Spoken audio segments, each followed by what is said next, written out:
accessibility, really. You know, it's hard to get him out of the car. A lot of equipment. The trails are never that well maintained. We have to have the wagon to keep all of his equipment with us. So the biggest challenge that we face is access.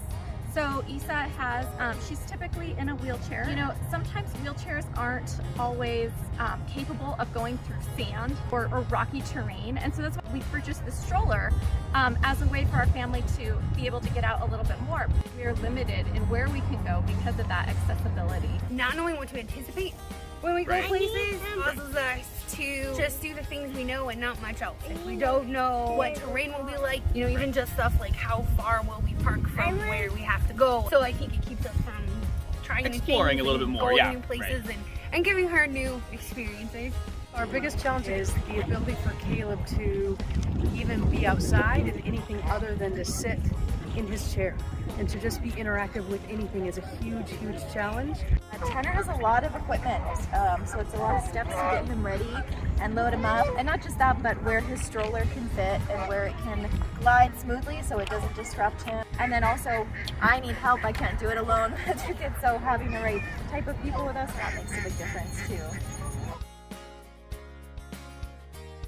I know if we had the opportunity to go to an accessible park, it's a different day for all of us. Because I know she can do everything pretty safely. Really, every time Phoebe's in a new environment, she's eager to explore, which is great, but that also means she's less cautious and less safe. So having an environment with thoughtful universal design makes a huge difference in our ability to play. Let her explore, really. Yeah, let her explore. It would mean that we would have access to like a more typical and normal experience in a new environment and outside. It's making it a smoother ride in the wagon. A lot of his equipment is life-saving, like he has to have it, so paved pathways would be a lot nicer. So an accessible space would be amazing. It means that we could have a more extended outside time with our family. That's one of the biggest things I think with individuals with wheelchairs is you're constantly trying to plan for what that accessibility might look like. And in these situations, if we already know that this space is accessible, it just allows us to have fun. It allows us to focus on what typically functioning individuals do, is just go out and have fun and enjoy nature. We could actually do something together instead of having to split up.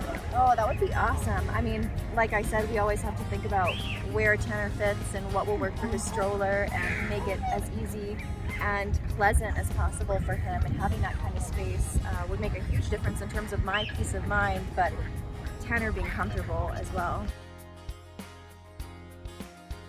It would be a win-win for us. I mean, because sometimes again, when we go out to certain places that aren't accessible, you know, we really get to focus with our son who's typically developing. We don't get to focus with her as much because it's just, again, it's so limited.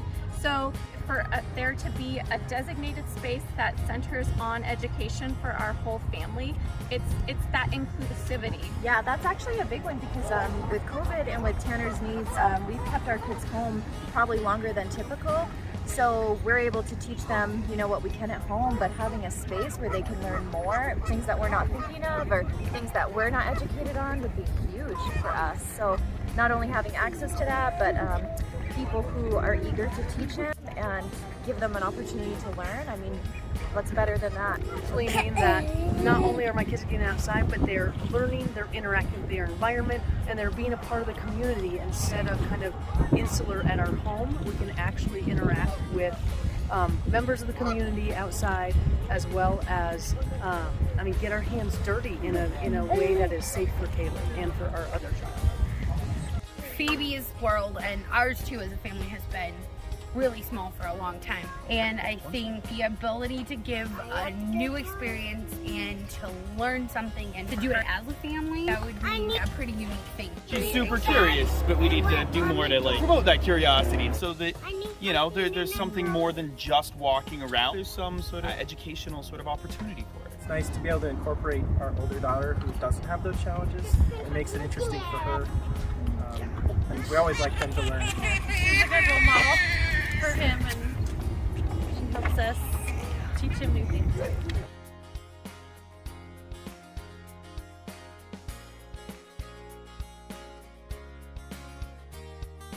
Hello everybody, I'm Jen Bartz with Heroes Path Palliative Care. And I'm Dr. Ginny with Nature Matters Academy.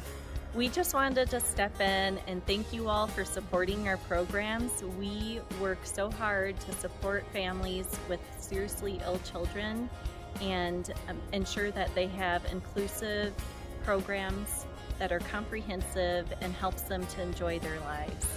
So without you and without community partners like Nature Matters Academy, Thrive Skilled Pediatric Care, and the Economic Development Department, we wouldn't be able to do what we do. And so we just wanted to thank you from the bottom of our hearts. And if you'd like to support Heroes Path Palliative Care, get on their website, heroespathpalliativecare.org. and you can donate to help support programs like this that get seriously ill kids outside and learning. Thank you. Thanks.